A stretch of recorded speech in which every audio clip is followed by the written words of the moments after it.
प्रधानमंत्री नरेंद्र मोदी ने गुजरात में एकता नगर से कई ढांचागत और विकास परियोजनाओं का उद्घाटन और शिलान्यास किया। भारत और चीन ने 4.5 साल के गतिरोध के बाद पूर्वी लद्दाख के देपसांग और डेमचौक क्षेत्रों से अपनी सेनाएं पीछे हटाने की प्रक्रिया पूरी की। देश में दीपों के त्योहार दीपावली से पहले आज अयोध्या में 25 लाख मिट्टी के दिए जलाकर भव्य दीपोत्सव का आयोजन। रेलवे ने त्योहारों के दौरान यात्रियों की भीड़ को देखते हुए हजारों विशेष ट्रेनें चलाईं। मौसम विभाग ने तमिलनाडु, पुदुचेरी, केरल, कराईकल और माहे में अगले 3 दिन भारी बारिश का अनुमान व्यक्त किया। और स्पेन के पूर्वी वालेंसिया क्षेत्र में अचानक आई बाढ़ से कम 64 लोगों की मौत। समाचार संध्या के साथ मैं रवि कपूर। प्रधानमंत्री नरेंद्र मोदी ने गुजरात के एकता नगर में आज शाम 2080 करोड़ रुपए से अधिक लागत की अनेक आधारभूत विकास परियोजनाओं का उद्घाटन और शिलान्यास किया। प्रधानमंत्री गुजरात के 2 दिन की यात्रा पर गए हुए हैं, जहां उन्होंने आरंभ 6.0 में 99 कॉमन फाउंडेशन कोर्स में भारत की 16 सिविल सेवाओं और भूटान की 3 सिविल सेवाओं के 653 अधिकारी प्रशिक्षुओं को संबोधित किया। इस वर्ष कार्यक्रम का विषय है आत्मनिर्भर और विकसित भारत का लक्ष्य। 50 बिस्तरों की क्षमता वाले नवनिर्मित उपजिला अस्पताल का निर्माण 22 करोड़ रुपए की लागत से किया गया है। यह अस्पताल एकता नगर के नागरिकों को आवश्यक चिकित्सा सेवाएं प्रदान करेगा। स्टैच्यू ऑफ यूनिटी को देखने आने वाले पर्यटकों की सुविधा के लिए आज पहले चरण में 10 स्मार्ट बस स्टैंड और पिकअप स्टैंड का भी उद्घाटन किया गया। साथ ही 4 मेगावाट की सौर ऊर्जा परियोजना का भी आज शुभारंभ किया गया। इसके अलावा एकता नगर में सतत विकास पर केंद्रित विश्व स्तरीय बोनसाई उद्यान को भी जल्द ही एक नए पर्यटक आकर्षण के रूप में विकसित किया जाएगा। इस परिसर में सरदार सरोवर बांध अनुभव केंद्र की भी स्थापना की जा रही है, जिसमें 6 दीर्घाओं के माध्यम से बांध के संचालन और इसके परिवर्तनकारी प्रभाव को प्रदर्शित किया जाएगा। अपर्णा खुंड, आकाशवाणी समाचार, अहमदाबाद। केंद्रीय स्वास्थ्य मंत्री जगत प्रकाश नड्डा ने आज विश्व एकता दिवस 2024 की पूर्व संध्या पर नई दिल्ली में एकता की शपथ दिलाई। स्वास्थ्य राज्य मंत्री प्रताप राव जाधव, स्वास्थ्य सचिव पुण्य सलीला श्रीवास्तव और वरिष्ठ अधिकारियों ने शपथ ली। विश्व एकता दिवस हर साल 31 अक्टूबर को सरदार वल्लभ भाई पटेल की जयंती पर मनाया जाता है। भारत और चीन के बीच वास्तविक नियंत्रण रेखा LAC पर 4.5 साल के सैन्य गतिरोध के बाद पूर्वी लद्दाख के देपसांग और डेमचौक क्षेत्रों में दोनों देशों की सेना के हटने की प्रक्रिया पूरी हो गई है।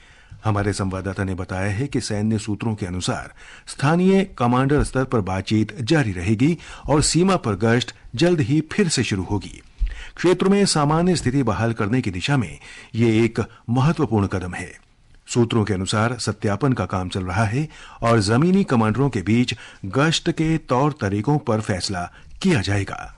हाल ही में भारत और चीन पूर्वी लद्दाख में वास्तविक नियंत्रण रेखा LAC पर गश्त व्यवस्था को लेकर एक समझौते पर पहुंचे थे। इस महीने की 22 तारीख को यह प्रक्रिया शुरू हुई थी, जिसमें दोनों सेनाओं ने देपसांग और डेमचौक क्षेत्रों में अस्थायी टेंट हटा दिए और ढांचे गिरा दिए। रूस के कजान में 16वें ब्रिक्स शिखर सम्मेलन से इतर बैठक के दौरान प्रधानमंत्री नरेंद्र मोदी और चीनी राष्ट्रपति शी जिनपिंग इस बात पर सहमत हुए थे कि भारत चीन सीमा मुद्दे पर विशेष प्रतिनिधि शांति के प्रबंधन की निगरानी के लिए जल्द मिलेंगे और सीमावर्ती क्षेत्रों में शांति और सीमा मुद्दे का निष्पक्ष, उचित और पारस्परिक रूप से स्वीकार्य समाधान तलाशेंगे। अनुपम मिश्र, आकाशवाणी समाचार, दिल्ली। ये समाचार हमारी वेबसाइट www.newsoneir.gov.in और हमारे न्यूज ऑन EIR ऐप पर भी उपलब्ध हैं। समाचार संध्या में आपका फिर स्वागत है। उत्तर प्रदेश सरकार ने आज दीपोत्सव पर राम की पैड़ी समेत अयोध्या के 55 घाटों पर 25,12,000 से अधिक दिए जलाकर 7वां गिनीज वर्ल्ड रिकॉर्ड बनाया।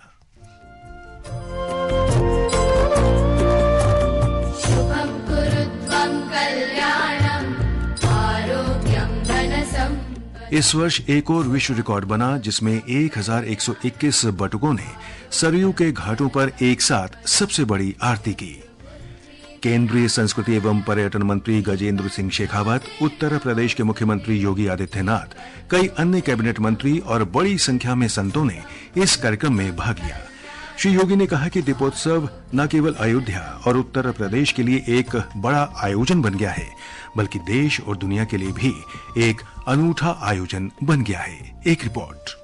दीपोत्सव में केंद्रीय मंत्री गजेंद्र सिंह शेखावत ने कहा कि भारत के प्रति दुनिया का नजरिया बदला है। जिस गति से देश आगे बढ़ा है, उससे पूरी दुनिया भारत की ओर देख रही है। भारत के ज्ञान, परंपरा, योग, आयुर्वेद और संस्कृत को आज पूरी दुनिया में मान्यता मिल रही है। भगवान श्री राम के मंदिर की स्थापना के बाद भारत का सौभाग्य फिर से उदय हो रहा है। आज का दीपोत्सव हमारे लिए संकल्प का दिन है कि हम इस देश को दुनिया का सबसे शक्तिशाली, समृद्ध और सक्षम देश बनाएंगे। अयोध्या की बदली हुई छवि आज दुनिया को अपनी ओर खींच रही है। मुख्यमंत्री और केंद्रीय मंत्री गजेंद्र सिंह शेखावत ने श्री राम मंदिर में पूजा अर्चना की और सरयू आरती में भी शामिल हुए। इस अवसर पर एक भव्य ड्रोन और लेजर शो भी आयोजित किया गया। ओम अवस्थी, आकाशवाणी समाचार, लखनऊ। भारतीय रेलवे दीपावली और छठ पूजा के त्योहारों के दौरान यात्रियों की भीड़ को देखते हुए हजारों विशेष रेलगाड़ियां चला रहा है। रेल मंत्री अश्विनी वैष्णव ने बताया कि इस वर्ष रेलवे यात्रियों की सुविधा के लिए पिछले वर्ष की तुलना में 2500 अतिरिक्त रेलगाड़ियां चला रहा है।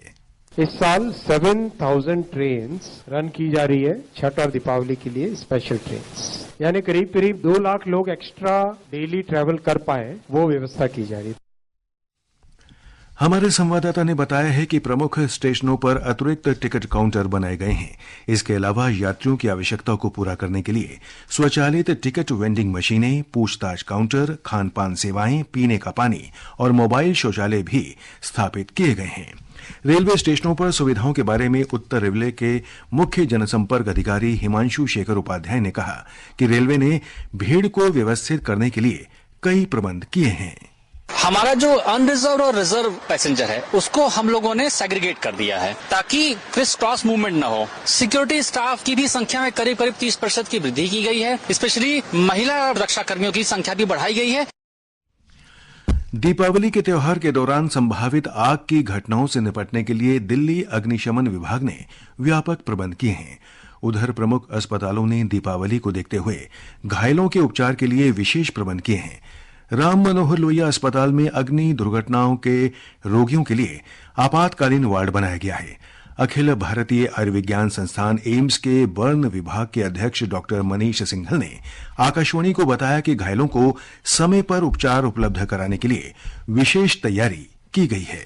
अगर किसी को चलने का कुछ शिकायत हो जाए उसके लिए हमने काफी तैयारी, हमने में वार्ड में इमरजेंसी में बेड खाली रखे हैं और हमने एडिशनल डॉक्टर, नर्सेज और टेक्निकल मैन पावर को डेप्यूट किया है। हमने सारा अपना जो हमको लगता है कि ड्रेसिंग का सामान और जो दवाइयां उसको हमने स्टॉक किया है।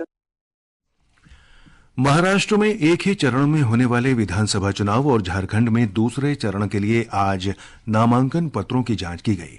मतदान 20 नवंबर को होगा। महाराष्ट्र विधानसभा की 288 सीटों के लिए कुल 7,995 उम्मीदवारों ने नामांकन भरा है। नांदेड़ लोकसभा उपचुनाव के लिए 56 उम्मीदवारों ने पर्चा भरा। कांग्रेस सांसद वसंत राव चौहान का अगस्त में निधन हो जाने के कारण इस सीट पर उपचुनाव कराया जा रहा है। झारखंड में विधानसभा चुनाव के दूसरे चरण के लिए नामांकन पत्रों की जांच पूरी हो गई है। इस चरण के लिए 634 उम्मीदवारों ने नामांकन पत्र भरे हैं। दूसरे चरण में 20 नवंबर को 38 निर्वाचन क्षेत्रों में मतदान होगा। उम्मीदवार 1 नवंबर तक अपना नामांकन वापस ले सकते हैं। हमारे संवाददाता ने बताया है कि पहले चरण के चुनाव के लिए नाम वापसी की प्रक्रिया आज पूरी हो गई। पहले चरण के लिए 743 उम्मीदवार चुनाव मैदान में हैं। 43 विधानसभा क्षेत्रों में 13 नवंबर को मतदान होगा। वोटों की गिनती 23 नवंबर को होगी। इस बीच जांच अभियान के दौरान अब तक 21 करोड़ से अधिक की अवैध सामग्री और नकद राशि बरामद की जा चुकी है। नक्सल प्रभावित इलाकों में शांतिपूर्वक चुनाव संपन्न कराने के लिए कॉम्बिंग ऑपरेशन जारी है। आकाशवाणी समाचार के लिए कृष्ण कुमार लाल। कर्नाटक में 3 विधानसभा क्षेत्रों में होने वाले उपचुनावों के लिए नामांकन पत्र वापस लेने के अंतिम दिन आज कुल 19 उम्मीदवारों ने अपना नामांकन वापस ले लिया। नामांकन वापस लेने के बाद अब अंतिम मुकाबले में 45 उम्मीदवार रह गए हैं। उधर केरल में वायनाड संसदीय क्षेत्र में 16 प्रत्याशी चुनाव मैदान में रह गए हैं। भारतीय जनता पार्टी ने कहा है कि निर्वाचन आयोग ने कांग्रेस पार्टी के आधारहीन आरोपों का जिस प्रकार दो टूक जवाब दिया है, उससे पता चलता है कि कांग्रेस सत्ता के लालच में खुलेआम अनर्गल अभियान चला रही है। नई दिल्ली में संवाददाताओं से बातचीत में पार्टी प्रवक्ता डॉक्टर सुधांशु त्रिवेदी ने कहा कि ये दुर्भाग्य है कि कांग्रेस संवैधानिक संस्थाओं को नीचे दिखाने और अपमान करने का प्रयास कर रही है। ये समाचार आकाशवाणी से प्रसारित किए जा रहे हैं। ताजा समाचार जानने के लिए आप हमारे social media handle x@AIR news Hindi को फॉलो कर सकते हैं। समाचार संध्या में आपका फिर स्वागत है। रक्षा मंत्री राजनाथ सिंह ने कहा है कि लगातार सैन्य और कूटनीतिक प्रयासों के कारण भारत और चीन आम सहमति पर पहुंचे हैं और आम सहमति के माध्यम से सीमा पर शांति बहाल करने के लिए ऐसा करना जारी रखेंगे। आज रात तेजपुर के बड़ा खाना में सैनिकों को संबोधित करते हुए श्री सिंह ने कहा कि भारत हमेशा अपने पड़ोसियों के साथ सौहार्दपूर्ण संबंध रखने में विश्वास रखता है। प्रधानमंत्री नरेंद्र मोदी ने कहा है कि वडोदरा में C-295 विमान विनिर्माण परिसर का उद्घाटन भारत की रक्षा और विमानन यात्रा का एक ऐतिहासिक मोड़ है। उन्होंने सोशल मीडिया प्लेटफॉर्म लिंक्डइन पर भारत की रक्षा क्रांति ने उड़ान भरी शीर्षक से लिखे पोस्ट में देश के रक्षा और एरोस्पेस क्षेत्र में महत्वपूर्ण उपलब्धि पर अपने विचार साझा किए हैं। पूर्वी स्पेन के वेलेंसिया क्षेत्र में अचानक आई बाढ़ में कम से कम 64 लोग मारे गए हैं। कल हुई मूसलाधार बारिश के कारण अचानक बाढ़ आ गई, जिसमें कारें बह गईं, रेल लाइनें और राजमार्ग बाधित हो गए तथा सड़कें और कस्बे जलमग्न हो गए। दुर्गम क्षेत्रों में खोज अभियान जारी रहने के कारण मृतकों की संख्या बढ़ने की आशंका है। सरकार ने बचाव कार्यों के समन्वय के लिए एक संकट समिति की स्थापना की है। मौसम विभाग ने अगले 2 से 3 दिनों के दौरान तमिलनाडु, पुडुचेरी, कराईकल, केरल, माहे और दक्षिण आंतरिक कर्नाटक में मूसलाधार बारिश का अनुमान जताया है। तटीय आंध्र प्रदेश, यनम, तेलंगाना और रायलसीमा में भी गरज और बिजली के साथ हल्की से मध्यम बारिश होने की संभावना है। मौसम विभाग ने बताया है कि उत्तर पश्चिम भारत और मध्य भारत के कुछ हिस्सों में सामान्य से अधिक तापमान की प्रवृत्ति अगले 1 सप्ताह तक जारी रहने की संभावना है। हमास ने कहा है कि गजा पट्टी में स्थायी युद्ध विराम के लिए किसी भी समझौते या विचार के प्रति उसके विकल्प खुले हैं।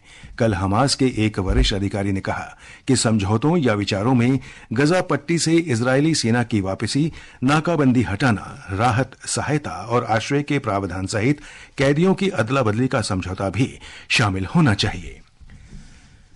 संयुक्त अरब अमीरात सरकार की एमनेस्टी 2024 योजना कल समाप्त होने वाली है। इस योजना के अंतर्गत निर्धारित सीमा से अधिक समय तक रहने वाले विदेशियों को अपनी वीजा स्थिति को नियमित करने या बिना दंड के देश से बाहर निकलने का अवसर प्रदान किया जाता है।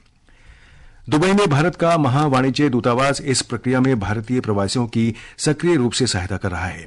भारतीय मिशन ने योजना शुरू होने के बाद से अब तक कुल 2275 आपातकालीन प्रमाण पत्र जारी किए हैं। प्रस्थान की सुविधा के लिए कुल 2409 निकास परिमट और आउटपास जारी किए गए हैं। सऊदी अरब के रियाद में लुलु सुपर बाजार में लुलु वाली दिवाली उत्सव की शुरुआत हुई। इस कार्यक्रम में भारतीय शिष्टमंडल के गणमान्य व्यक्तियों और प्रवासी सदस्यों ने भाग लिया। कार्यक्रम के बाद एक ट्वीट में श्री गोयल ने कहा कि रियाद में आज से शुरू हुआ ये शानदार उत्सव भारत और सऊदी अरब के बीच गहरे पारस्परिक सम्मान का प्रमाण है। अंत में मुख्य समाचार एक बार फिर। प्रधानमंत्री नरेंद्र मोदी ने गुजरात में एकता नगर से कई ढांचागत और विकास परियोजनाओं का उद्घाटन और शिलान्यास किया। भारत और चीन ने 4.5 साल के गतिरोध के बाद पूर्वी लद्दाख के देपसांग और टेमचौक क्षेत्रों से अपनी सेनाएं पीछे हटाने की प्रक्रिया पूरी की। देश में दीपों के त्योहार दीपावली से पहले आज अयोध्या में 25 लाख मिट्टी के दिए जलाकर भव्य दीपोत्सव का आयोजन। रेलवे ने त्योहारों के दौरान यात्रियों की भीड़ को देखते हुए हजारों विशेष ट्रेनें चलाई। मौसम विभाग ने तमिलनाडु, पुडुचेरी, केरल, कराईकल और माहे में अगले 3 दिन भारी बारिश का अनुमान व्यक्त किया। और स्पेन के पूर्वी वालेंसिया क्षेत्र में अचानक आई बाढ़ से कम 64 लोगों की मौत। इसके साथ ही समाचार संध्या का ये अंक समाप्त हुआ। नमस्कार।